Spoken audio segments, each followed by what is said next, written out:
Hola, ¿qué tal amigas y amigos de Vélez? Bienvenidos a un nuevo programa de Pasión Fortinera PF Live desde nuestro canal de YouTube. Como hace ya varias semanas, nuestra edición número 20 desde nuestras casas.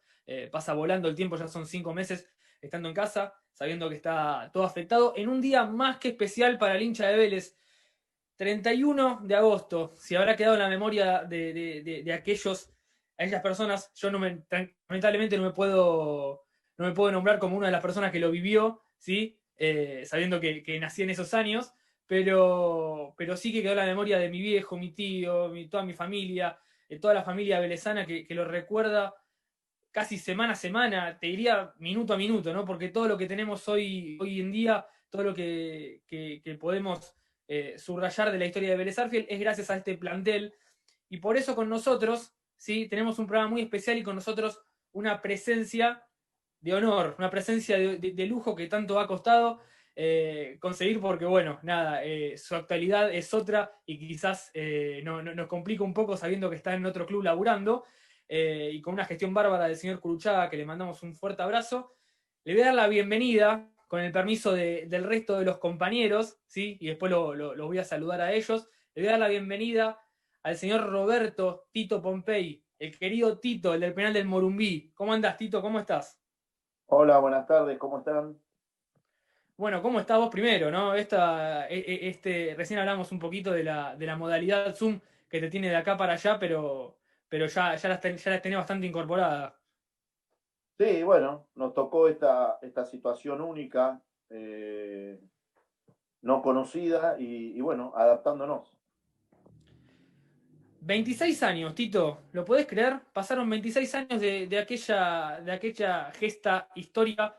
¿Qué es lo primero que se te viene a la cabeza? Estamos en fechas especiales, ¿viste? Pasa el tiempo. Ayer hablábamos con el Negro Gómez el otro día, en una linda nota que pudimos subir, y nos decía, uy, cada vez que pasa el tiempo termina siendo al revés.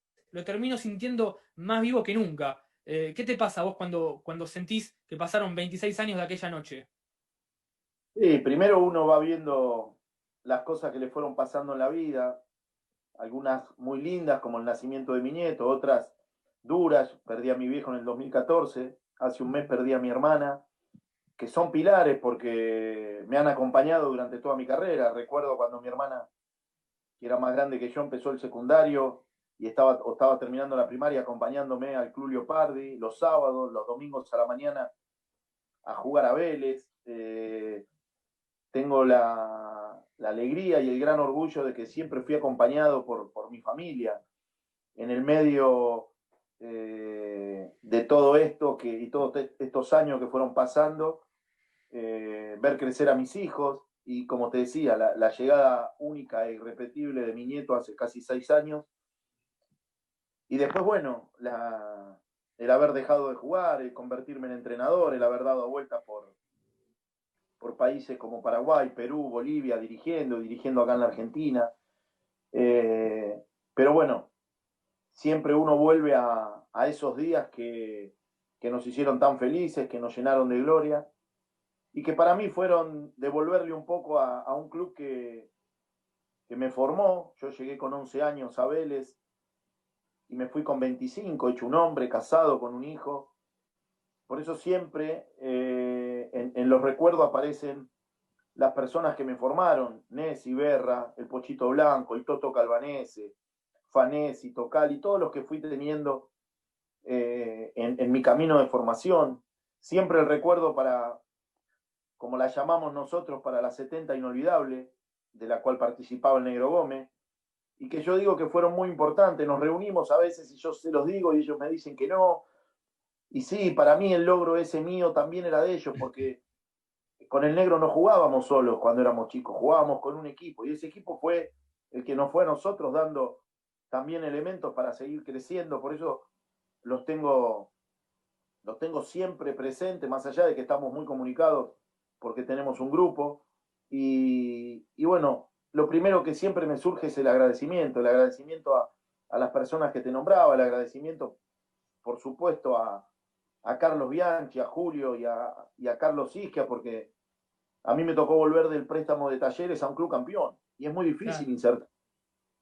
Y hace un rato en otra nota que me cruzaron con Carlos, él recordaba mi pretemporada en Huerta Grande. Yo ahí tenía que ir a comerme todo porque tenía que hacerme un lugar entre campeones.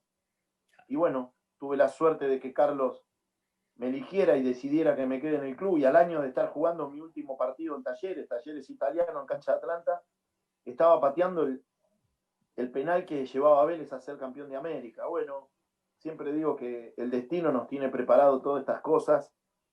Evidentemente uno se prepara también para acompañar y ayudar al destino. Pero bueno, Vélez es el equipo de mi formación, de mi infancia, de mi crecimiento.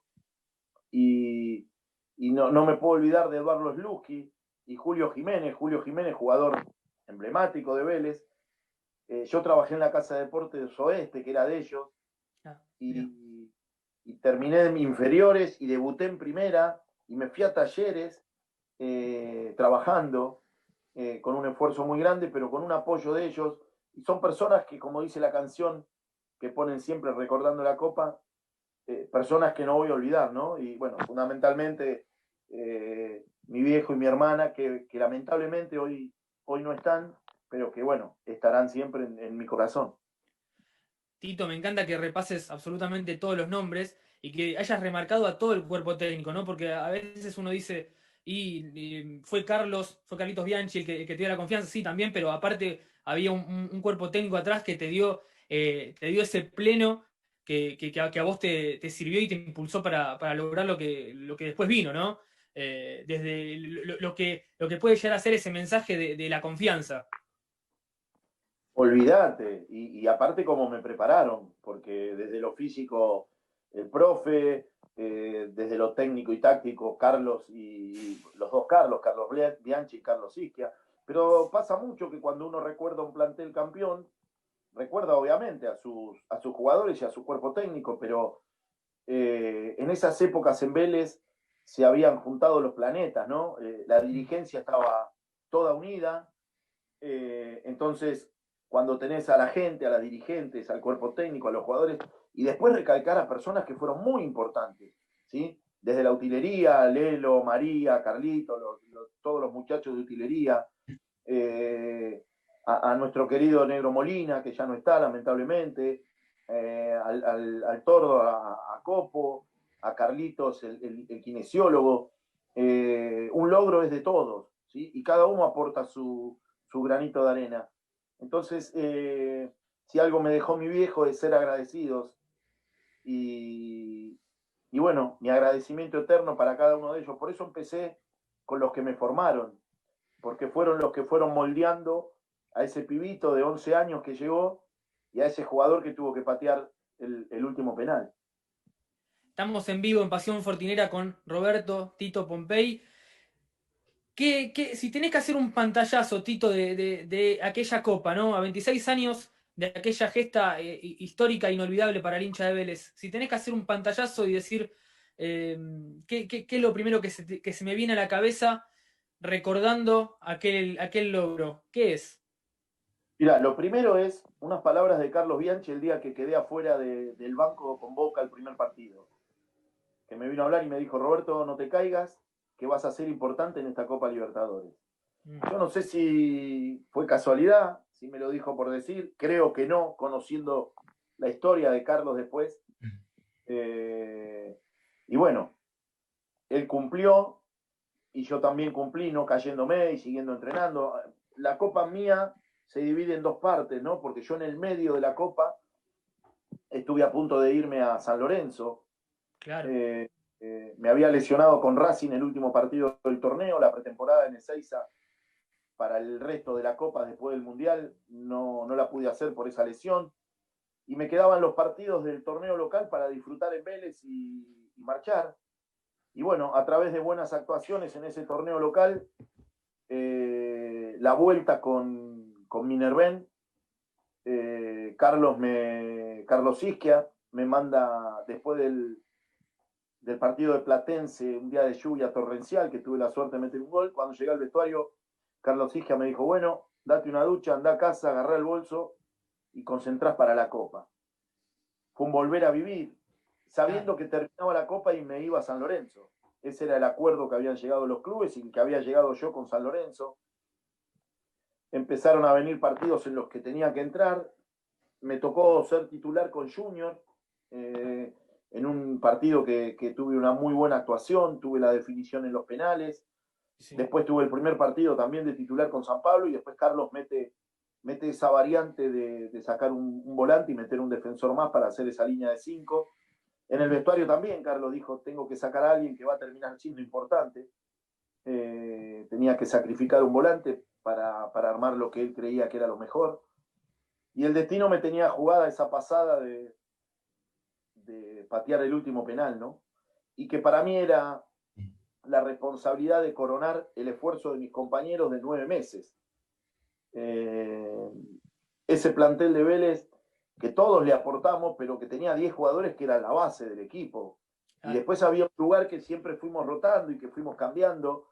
El Beto Camps, el Negro Rentera, yo, el Turco Hussain, Carlito Companucci, pero había 10 que era muy difícil que se tocaran, y eran los 10 bases. Bueno, a esos compañeros también tenía que yo responderle en ese último penal. Y la responsabilidad que yo quería tener porque era la definitiva que me convertía en alguien que realmente servía para esto, ¿no? Qué increíble el destino, Tito. Le voy a dar la bienvenida y los saludo a Mauro Traquia y le doy el pie para que te pregunte lo que quiera. ¿Cómo anda, muchachos? Buenas noches, Tito. Un placer volver a tenerte en Pasión Fortinera. Te quería preguntar, recién nombrabas algunos de los rivales que tuvieron en esa copa, Cruzeiro, Palmeiras, Boca, Defensor Sporting, Minervén, Junior y San Pablo por último. ¿Hubo algún momento en el que el grupo o vos a modo personal dijeron, no se nos puede escapar, esta es nuestra copa? ¿O fue todo partido a partido, paso a paso, como se dice? No, yo creo que después de pasar el grupo de la manera que se lo pasó, porque era un grupo muy difícil, ustedes son muy chicos, pero ya estaba descartado que Vélez era el cuarto de Palmeiras, Boca y Cruzeiro. Claro. Y clasificamos una fecha antes. Ya cuando pasamos esa instancia, el equipo veía que tenía todo para poder pelear esa copa. Contrario a lo que parecía, los dos partidos que siguieron, que fueron Defensor Sporting y Minervén, fueron mucho más complicados que la etapa de grupo, que los partidos de etapa de grupo fueron muy cerrados, muy duros. La definición con Junior igual. Ya el partido de vuelta de Junior, el equipo tendría que haber pasado sin ir a los penales, se jugó un muy buen partido. Y después en las finales tuvimos el 1-0 en casa, que fue bastante mentiroso porque podíamos haber marcado una diferencia un poquito mayor. Y no está mal decirlo que también el partido de vuelta, el 1-0, también fue mentiroso porque ellos tuvieron muchísimas situaciones y a nosotros nos costó llegar. Pero bueno, cuando terminó el partido y llegamos a los penales, era imposible que ese camino recorrido se pueda truncar en el último esfuerzo. Estábamos convencidos que la Copa no se nos escapaba. Si me tengo que... Ah, perdón, Mauro, sí, perdón. Perdón, ¿no? Otra cortita. Recién nombrabas que Carlos Bianchi te dijo más de una vez que ibas a ser importante en esa Copa Libertadores.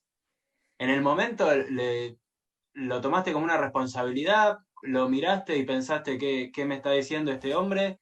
¿O tenías ganas de ser ese jugador importante que después terminaste siendo pateando el último penal? No, uno siempre tiene esas ganas. La duda puede venir si el técnico te lo dice por compromiso, para decirte algo, para justificarse. Claro. Conociendo a Carlos, nunca tuvo compromisos con nadie, nunca se justificó con nadie. Si él lo decía, por algo es. ¿Y sabes qué es lo más importante que tiene un entrenador? La credibilidad para con sus jugadores. Y cuando a mí me preguntan de los secretos de Carlos, yo nombro su cuerpo técnico fundamental, la gente que lo acompañaba, Julio y Carlos Isquia. Nombro la claridad y la sencillez a la hora de los mensajes.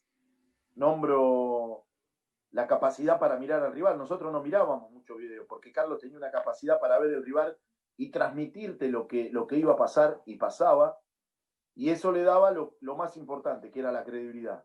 Entonces, si estabas arriba de una terraza y Carlos te decía tirate, no mirabas para abajo. Vos sabías que tirate tranquilo, que algo iba a pasar en el aire por el cual no te iba a pasar nada. Claro. Eso hace que un plantel responda con todo lo que tiene y más, porque el cuerpo técnico así te lo hace sentir. Y bueno, cuando Carlos me dijo eso, yo me quedé con que tenía que seguir trabajando, que no me podía caer, porque si él me lo decía, por algo era. ¿Sabés, Tito, que en la linda nota que tuvimos con el Negro Gómez, que los invito al hincha de Vélez, que después de este programa quiera verla, nos decía, era increíble, porque yo le remarqué al Negro repasando las imágenes de la semifinal con Junior, después de haber sufrido tanto en esa definición por penales. Claro, que lo veía a Bianchi, a Carlitos, con las manos en los bolsillos. En un momento la pantalla, la cámara, lo engancha con las manos en los bolsillos. El Negro Gómez nos decía, prácticamente sabía lo que iba a pasar. No sé cómo, pero sabía lo que iba a pasar. Carlitos tenía esa capacidad para transmitirnos 4 o 5 cosas que si cumplíamos en su mayoría, sabíamos que iba a dar efecto. ¿Era así? ¿Se sentía así de esa forma? Totalmente, lo que te hablaba, la credibilidad. La credibilidad se logra con los hechos, ¿no? Y bueno, ellos venían de ganar el torneo 93, yo estaba a préstamo, entonces ya a Carlos ellos sabían que Carlos lo que decía se terminaba cumpliendo. Yo lo conocí en mediados del 93, cuando vuelvo de Talleres, y bueno, ahí empecé a conocer, al profe ya lo conocía porque yo lo había tenido en la época que estuvo Willington de técnico y Tocali en la reserva, nosotros entrenábamos mucho con él, hicimos una pretemporada en Córdoba con él, o sea que yo a Julio ya lo conocía de otros planteles. Con Isquia llegué a ser compañero cuando Isquia viene la última parte a Vélez, que vuelve. Pero bueno, yo a Carlos no lo conocía más de haber estado en la tribuna acompañando a amigos que eran de Vélez y que yo jugaba en inferiores, íbamos siempre a verlo adentro de la cancha. Estuve en el recordado partido con Boca que él se despide. Y entonces empezás a conocer a un técnico que tiene los mensajes cortitos, claros, precisos, que se cumple lo que te dice. Y bueno, esa confianza y esa credibilidad hace que cuando él decía algo, vos por todos los medios intentes hacerlo porque sabías que detrás de eso venía el éxito. Sin duda, sin duda. Estamos en vivo con Roberto Tito Pompey. No llueven mensajes de saludo de los hinchas de Vélez, Tito. Qué grande Tito, nos dice Gonza Chapeta. Felipe Zambrano, vamos Tito todavía. Ricky Kaufman, que manda y le manda un abrazo grande a Tito, manda. Llueven saludos por todos lados y el cariño del hincha de Vélez hacia vos, Tito. Mirá, el cariño es recíproco, pero aparte hay una cuestión muy especial. Seguramente en alguno de esos mensajes aparece el que vivía a la vuelta de casa, Claro. aparece Rodrigo Vera, el Turco Ataefe, Germán Méndez, compañeros de colegio, amigos, porque yo fui al colegio en Las Nieves, en Liniers, me crié en Liniers. Cuando salimos campeones vivía en Virgilio y Juan B. Justo, 6 cuadras de la cancha, que fue lo raro que me pasó cuando nos tocó dar la vuelta y cuando nos tocó festejar. Fundamentalmente cuando vinimos de Japón, que se metió toda la gente a la cancha, me levantaban y me abrazaban pibes con los que yo había ido al colegio, vecinos de la vuelta. Yo me crié con los hijos de Raúl Gámez, ¿sí? Éramos chicos, 7, 8, 9, 10 años, y vivíamos a la vuelta y me crié con ellos. Y claro, ese pibe que era su amigo, su compañero de colegio, estaba siendo campeón con Vélez, le estaba dando una alegría que era por partida doble, porque uno siempre cuando un amigo, un compañero tiene éxito y hace algo, se alegra, y si encima es para el club que sos hincha más. Entonces, me pasa esto con la gente de Vélez. Es el agradecimiento hacia el jugador, pero también hacia el tipo que veían desde que llegué con 3 años a... Bueno, en realidad los primeros 3 años los viví en el Hornero y Barrola, o sea que más Liniers todavía. Después, toda mi vida en Patrón y Carlos Encina, pleno Liniers. Entonces, claro, esa relación con el hincha de Vélez es de toda la vida. Gonza Chávez, ¿cómo andás? Amigos, ¿cómo andan? Buenas noches, Tito. Un placer enorme escucharte. Aprovecho para consultarte 2 preguntas cortitas. La primera es, ¿qué es lo primero que se te vino a la cabeza cuando ves que la pelota entra después de ese bombazo en el último penal? Y lo segundo es, si querés cortito, ¿Qué significa Vélez para vos en tu vida? ¿Qué sentí? Mirá, yo siempre cuento lo mismo. Yo jamás vi que la pelota pegó en el travesaño. Si ven las imágenes, yo pateo y sigo corriendo. Me hubiese generado un gran problema haberla visto pegar en el travesaño porque Sin duda. tenía un instante de locura. A ver, haber metido el gol era cumplir un sueño, era devolverle en parte a Vélez todo lo que había hecho por mí. Y Vélez es mi segunda casa. Imagínate, yo llegué con 11 años y me fui con 25. Son muchos años. En el medio tuve la ilusión de ser jugador. En el medio pasé mucho tiempo jugando en reserva sin que me toque. Y tuve amarguras que me iba caminando esas 8 o 9 cuadras que había de Barragán y Rivadavia hasta el Parque Santoyani en casa llorando porque llegaba el sábado y no me tocaba. Y seguí insistiendo y me tocó debutar en primera y no había lugar y me fui a Talleres y me tocó volver y me tocó patear ese último penal. Entonces era una sensación de haber cumplido ese sueño que tuve cuando llegué a los 11 años. Sin duda, Tito. Ruso, querido, ¿cómo estás? Buenas noches, chicos. Buenas noches, Tito. Yo quería preguntarte por algo que pasa previo a esa tanda de penales, porque hace poco estuvimos hablando con Carlos Isquia y él nos comentó que él dio 4 pateadores. Y cuando dice, ¿quién quiere patear el quinto? Saltás vos de atrás gritando, yo. ¿Por qué estabas tan seguro de patearlo vos? En realidad yo creo que como se había dado la serie de penales en Vélez, que me habían dado la posibilidad de patearlo y yo lo había metido, yo estoy convencido de que en la lista ya estaba. El tema era que había que ver quién era el quinto, porque en Vélez había sido el Turu contra Juniors, y en San Pablo había salido ya, no estaba el Turu. Entonces, bueno, y si yo pateé contra Junior, no iba a no querer patear en la final. Entonces, levanté la mano y dije que yo estaba para patear. Y bueno, ahí es donde habrá tomado Carlos, porque era el que tenía la responsabilidad en ese momento de confirmarme como quinto. Muchas gracias. Tito, volver unos minutos atrás, al comienzo del partido, antes de que arranque el encuentro. El Negro Gómez nos repasó también esto de que no se escuchaba absolutamente nada, más allá de la ida a la cancha, que fue bastante brusca, y por momentos, el Negro nos decía, por momentos me replanteé la situación que estaba atravesando, ¿no? Porque un poquito de miedo había ahí, ¿no? Con esa cantidad de gente, impresionante cantidad de gente, nada. Ya festejando la tercera Libertadores. Imagínate que hubo un error involuntario, obviamente, del chofer del micro en meternos por el otro lado y pasar en el medio de la torcida del San Pablo. Claro, involuntario. Nos volaba todo, nos costó mucho llegar a la cancha. En la entrada de la cancha decía campeón 92, 93, y ya estaba preparado el cartelito, porque insisto, el San Pablo perdiendo 1-0 en Vélez solamente contra Vélez, un equipo sin historia copera, ya era un trámite, ¿no? Claro. Imagino a los hinchas más después de ir ganando 1-0 a los 5 minutos. Creían que el partido terminaba 4-5-0. Y claro, después llegamos al vestuario y cuando sacamos la ropa estaba el famoso papelito con las declaraciones de Tele Santana diciendo que el peor partido del San Pablo había sido en Liniers, pero que no había ninguna duda de que iban a ser campeones. Y a veces desafiar a los leones es bravo. A veces habría que tenerle un poquitito más de respeto, ¿no? Nos tocaron la moral, Carlos, que era para eso un crack, sin decirnos nada, porque cada uno sacó la ropa y estaba la fotocopia de las declaraciones. Y ahí tenías ganas de salir, ahí querías para todos.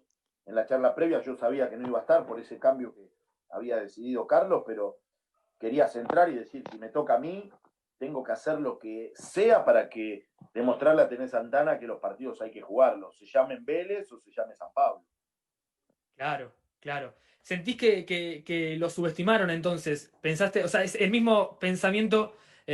Porque, a ver, si me tengo que remontar al 1 de diciembre de ese año, pasaba lo mismo, ¿no?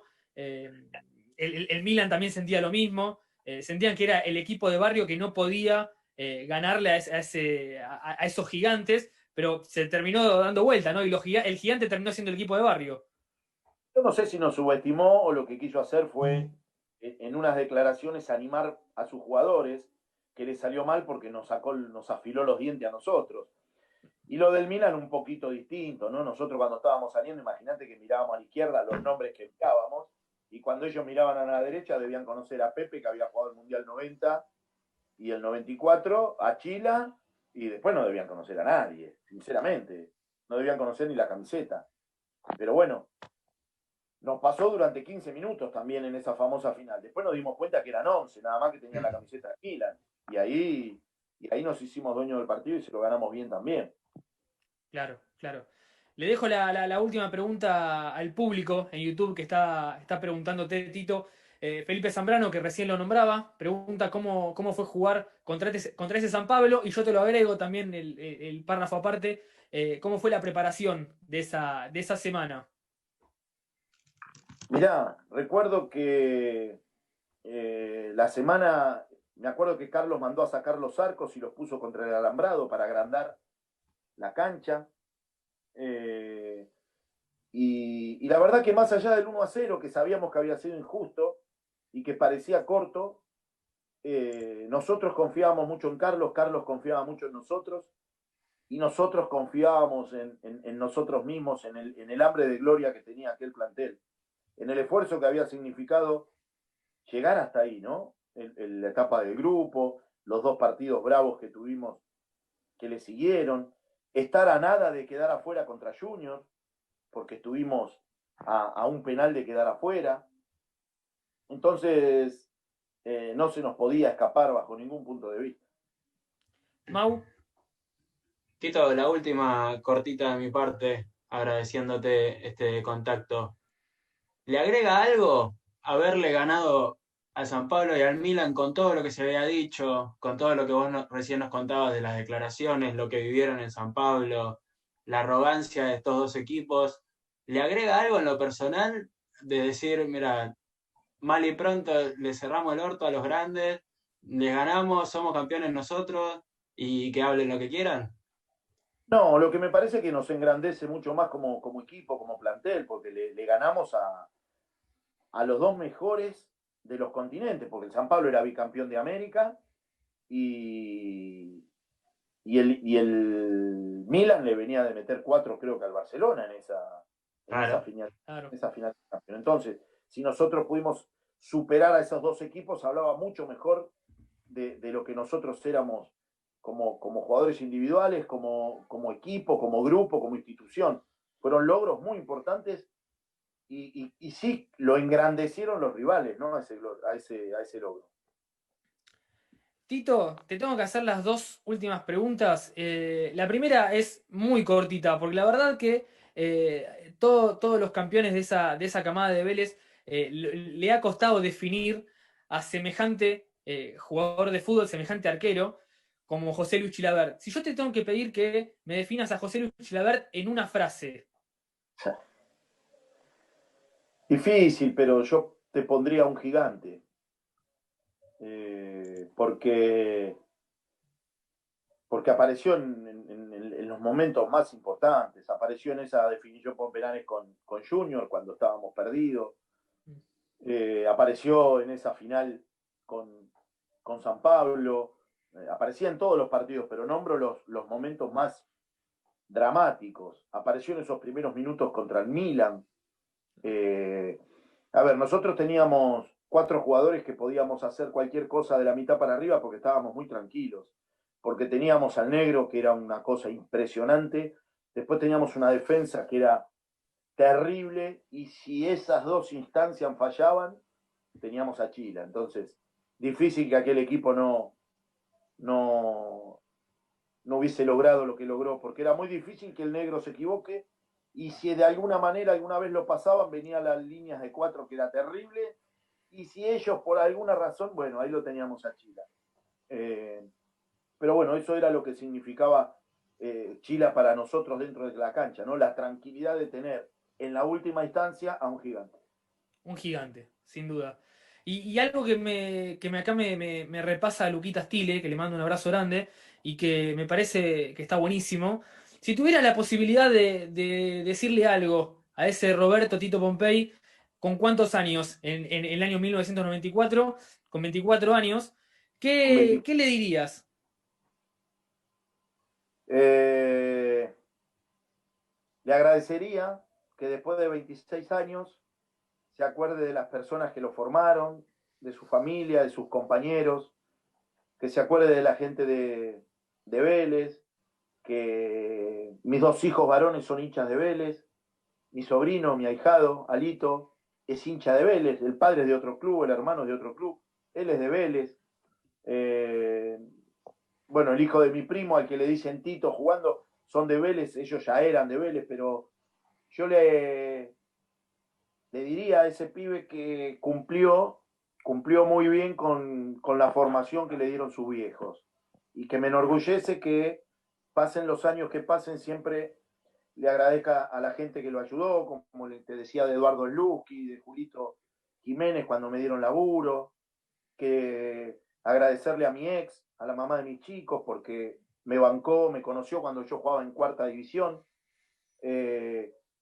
y pasó por los mejores momentos, por los peores, cuando no quería jugar más, cuando me querían dar a préstamo, y siempre acompañándome, más allá que la vida hoy nos tiene unidos porque tenemos hijos y tenemos un nieto, pero bueno, nos tiene unidos desde otro lado.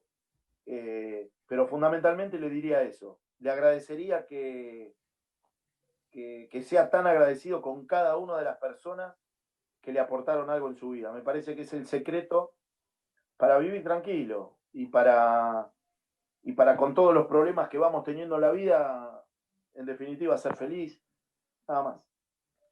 Tito, te mandamos un abrazo grande. Gracias, gracias y más gracias. Yo siempre lo repito, ¿no? Porque todo lo que exigimos hoy a Vélez como institución es gracias a esta camada de jugadores que nos hicieron grandes. Gracias. Bueno, por último, saludar, felicitar a cada uno de mis compañeros por este nuevo aniversario y me despido con un abrazo gigante para Cristian Bacedas, que perdió a su papá hace poco, sé lo que se siente, un tipo al que conocí mucho porque lo seguía siempre en los entrenamientos, los partidos en el Babi, que compartimos club un año. Entonces, en este momento duro, abrazarlo desde lo más profundo de mi corazón a Cristian y a toda su familia. Agradecerles a ustedes, agradecerle a la gente de Vélez y mandarle un saludo muy grande, con el deseo de que algún plantel pueda acompañarnos cuando salgamos a la cancha a mostrar los títulos, que otro plantel pueda hacer lo que nosotros hicimos. De verdad lo digo, porque eso seguiría hablando de que sigue creciendo el club. Un abrazo grande, Tito. Abrazo para ustedes. Nos sumamos con Tito al abrazo grande para Cristian Bacedas, para la familia que está pasando un duro momento. Les invitamos a los hinchas de Vélez que se queden prendidos en este corte, ¿sí? Seguido del corte tenemos todas las novedades del Fortín en este mercado de pases, cómo va transcurriendo, cómo continúa esta preparación de Mauricio Pellegrino como entrenador del Fortín. Así que les agradecemos y quédense prendidos en Pasión Fortinera, que ya seguimos. Dale.